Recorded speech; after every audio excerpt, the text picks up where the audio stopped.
નમસ્તે વિદ્યાર્થી મિત્રો, ધોરણ 10 ગણિત હવે તમારી પ્રથમ પરીક્ષા આવશે ઓક્ટોબર મહિનામાં. તો એના મોસ્ટ ઇમ્પોર્ટન્ટ પ્રશ્ન આજે હું તમારી સાથે શેર કરવાનો છું. તમે ગુજરાતની કોઈ પણ સ્કૂલમાં હશો વિદ્યાર્થી મિત્રો, તમારે પરીક્ષામાં આનામાંથી જ પૂછાશે.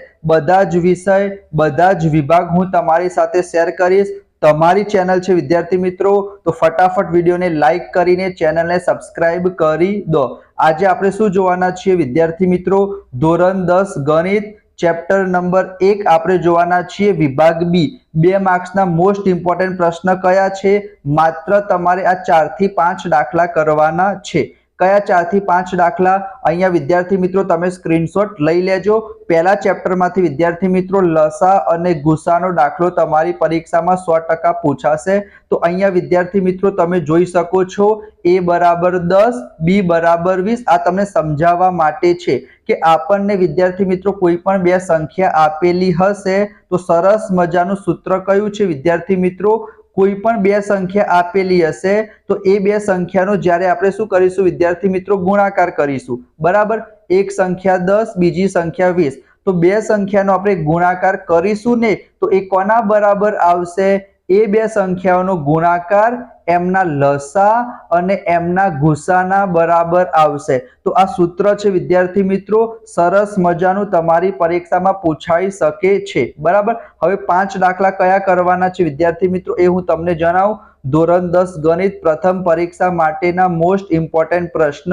બરાબર, તમારા સ્વાધ્યાયના પ્રશ્નો છે વિદ્યાર્થી મિત્રો, તમારી પરીક્ષામાં આનામાંથી જ પૂછાશે. તો અહીંયા વિદ્યાર્થી મિત્રો તમે સ્ક્રીનશોટ લઈ લેજો. આ પહેલા નંબરનો દાખલો છે.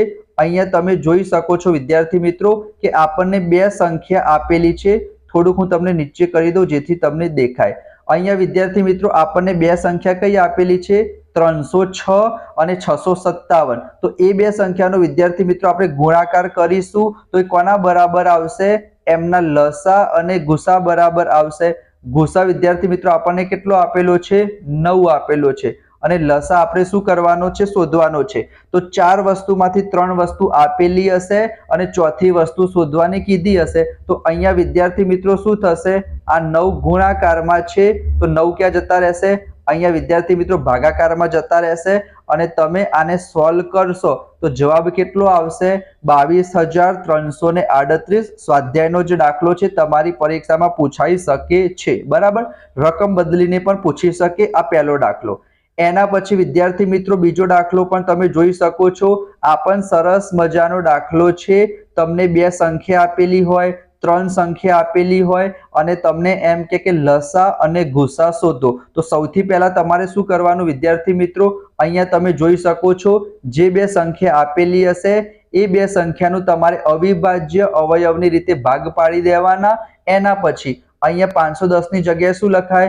2 × 3 × 5 × 17. તો એ આપણે લખી દેવાનું. અને 92 ની જગ્યાએ શું લખાય? 2 ની 2 ઘાત. તો અહીંયા 2 ની 2 ઘાત અને ગુણ્યા 23. બરાબર, એના પછી આપણે શું શોધવાનું છે વિદ્યાર્થી મિત્રો? લસા અને ગુસા. તો તમને ખબર જ છે લસામાં શું કરવાનું હોય વિદ્યાર્થી મિત્રો? લસાની અંદર આપણે બધી વસ્તુ એક વખત લખીશું. તો 2 3 5 7 23 બધી વસ્તુ એક વખત લખવાની અને સૌથી મોટી ઘાત લખવાની. તો ઉપર કઈ ઘાત લખીશું વિદ્યાર્થી મિત્રો? મોટી ઘાત લખીશું. તો જવાબ કેટલો આવશે? 23,460.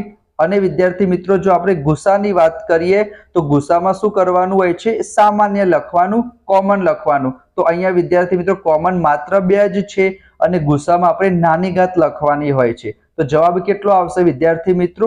2 આવશે. તો આ દાખલો તમે કરી દેજો. બરાબર, તમારી પરીક્ષામાં પૂછાઈ શકે છે. એના સિવાય બીજો હું તમને દાખલો બતાવું. જે પહેલો દાખલો હતો ને એના જેવો છે. તમને ગુસા આપેલો છે 145, લસા આપેલો છે 2175, એક સંખ્યા આપેલી છે 725. તો બીજી સંખ્યા શોધવાની છે. તો મેં તમને હમણાં જ કીધું સૂત્ર વાપરવાનું, કિંમત મૂકવાની, જવાબ આવશે 435. ખબર પડી ગઈ વિદ્યાર્થી મિત્રો? ચલો, એના પછી આ દાખલો પણ સ્વાધ્યાયનો જ છે. તમારી પરીક્ષામાં પૂછાવાના ઓછા ચાન્સીસ છે પણ તમે યાદ કરી દેજો કારણ કે તમારે કોપી પેસ્ટ જ કરવાની છે. એ લોકો તમને એમ કે સાબિત કરો કે કોઈ સંખ્યા આપેલી હશે વર્ગમૂળ વાળી, વર્ગમૂળમાં 2, વર્ગમૂળમાં 3, વર્ગમૂળમાં 5, વર્ગમૂળમાં 6 એ અસમય. તો અસમય કે ત્યારે શું કરવાનું વિદ્યાર્થી મિત્રો, આપણે ઊંધું સપોઝ કરી લેવાનું કે એ સંખ્યા કેવી છે, સમય. સમય સંખ્યા હોય તો એ અપન બી ના સ્વરૂપમાં લખી શકીએ. વર્ગમૂળમાં 5 ને સૂત્રનો કરતા બનાવી દેવાનો તો 7 નીચે જતા રહેશે. બસ હવે ખાલી એટલું લખી દેવાનું કે વર્ગમૂળમાં 5 તો કેવી સંખ્યા કહેવાય, અસમય. તો આ પણ શું થશે, અસમય. પણ આપણે તો શું સપોઝ કર્યું હતું, સમય. એનો મતલબ કે આપણી ધારણા કેવી છે વિદ્યાર્થી મિત્રો, ખોટી છે. બરાબર, તમે વિદ્યાર્થી મિત્રો સ્ક્રીનશોટ લઈ લો. બરાબર, ચલો એના પછી આ પણ તમારો સ્વાધ્યાયનો દાખલો છે, બહુ ઈઝી છે વિદ્યાર્થી મિત્રો, તમને આવડતો જ હશે.